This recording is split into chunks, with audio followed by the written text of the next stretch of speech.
Assalamualaikum warahmatullahi wabarakatuh. Nama abdi Nazira Dea Aurelia dari kelas 10 bahasa bakal nyaritakeun dongeng anu judulna Danau Toba. Kacaritakeun di padumukan Sumatera aya patani anu getol digawe. Manehna hirup sorangan, unggal poe digawe ngahuma jeung ngalauk di leuwih. Manehna ngalakukeun ieu pikeun kahirupan sapopoe. Hiji poe manehna indit ka leuwih nu teu jauh ti imahna, neangan lauk keur poe ayeuna. Salila nungguan umpana di dahar ku lauk, manehna ngadua, Gusti, mugia dinten ieu abdi dipaparkeun rezeki nu seueur.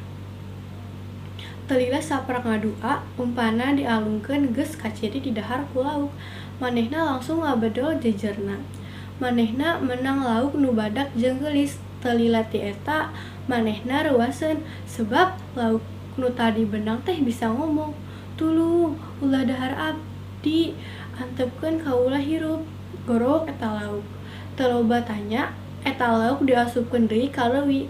Patani eta ruaseun deui, sebab eta lauk robah jadi awewe nu geulis. Ulah sieun, kaula moal nyilakakeun anjeun, ceuk lauk jelmaan teh. Anjeun saha? Anjeun lainna lauk nu tadi benang ku abdi, cek patani teh. Kaula putri nu dikutuk sabab ngalanggar aturan kerajaan, jawab eta awewe. Hatur nuhun geus ngabebaskeun kaula, pamulang tarima kaula ka anjeun daek dipika istri ku anjeun, cek eta awewe. Patani eta nyatujuan. Talila ti eta patani jeung putri jadi suami istri. Ngan hiji janji anu dilaksanakeun nyaeta si petani teu meunang nyaritakeun asal muasalna putri eta mangrupa lauk. Lamun janji eta teu dilaksanakeun bakal cilaka. Talila ti maranehna kawin, kabagjaan si petani jeung pamajikanna nambah, sabab pamajikanna ngalahirkeun budak lalaki. Nitik kana mangsa budakna teh jadi budak anu kuat jeung kacida kasepna. Tapi eta budak teh sok ngarasa lapar wae jeung teu pernah wareg. Kabeh jatah dahar beak ku manehna. Nepi ka hiji mangsa eta budak teh dititah ku indungna pikeun nganterkeun dahar jeung bapana nu keur gawe di sawah. Tapi naon anu dititah ku indungna teu ditepikeun ku bapana. Kabeh kadaharan beak ku manehna.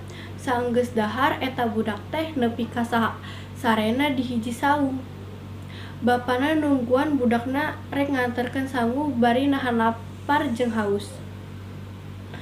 Usabab teu tahan lapar, manehna balik ka imah. Di tengah jalan petani nempo budakna keur sare di saung.